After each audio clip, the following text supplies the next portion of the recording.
मंत्री शिरसाटांना आयकरची नोटीस। दुसरीकडे शिंदे दिल्लीमध्ये गेल्यानं चर्चांना उधाण। शिंदेंनी बडे नेते आणि वकिलांच्या भेटी घेतल्याची चर्चा, तर सरकारमधील गँगवॉरची कहाणी सांगितली असेल, पटोलेंचा शिंदेंना टोला। जनसुरक्षा विधेयक विधानसभेमध्ये मंजूर। या कायद्याअंतर्गत सरकारविरोधात बोलणाऱ्यांना अटक करणार नाही। विरोधकांच्या शंकेवर फडणवीसांचं स्पष्टीकरण। राज ठाकरे 18 जुलैला मीरा रोडच्या दौऱ्यावर। मनसेच्या मोर्चानंतर आता राज ठाकरे स्वतः दौरा करणार। काय बोलणार याकडे लक्ष। मराठी माणसाच्या घरांच्या मुद्द्यावरून विधान परिषदेमध्ये जोरदार खडाजंगी। अनिल परबांकडून गद्दार शब्दाचा वापर, तर बाहेर ये तुला दाखवतो, शंभूराज देसाईंनी परबांना खडसावलं।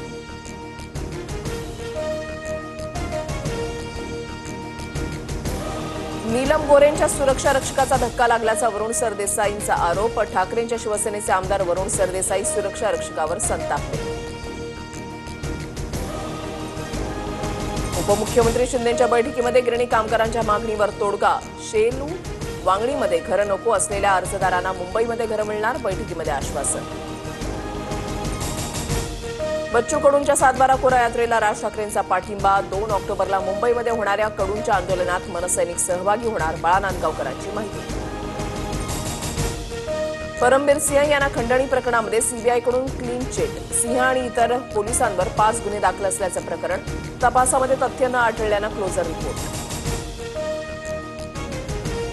शहापूरमध्ये मासिक पाळीच्या संशयावरून शाळकरी मुलींची विवस्त्र तपासणी। 5 आरोपींना न्यायालयीन कोठडी सुनावली।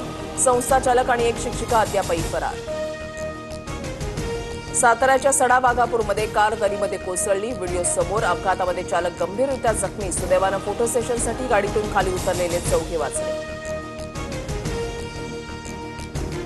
सार्वजनिक गणेशोत्सव आता महाराष्ट्र राज्य महोत्सव म्हणून ओळखला जाणार। मंत्री आशिष शेलारांची विधानसभेत घोषणा। सैनिक सामाजिक उपक्रम, ऑपरेशन सिंदूर सारखे देखावे साकारण्याचाही सल्ला। कॉमेडियन कपिल शर्माच्या कॅनडामधील कॅप्स कॅफेवर गोळीबार। खलिस्तानी दहशतवादी हरजित सिंह लड्डीने स्वीकारली जबाबदारी।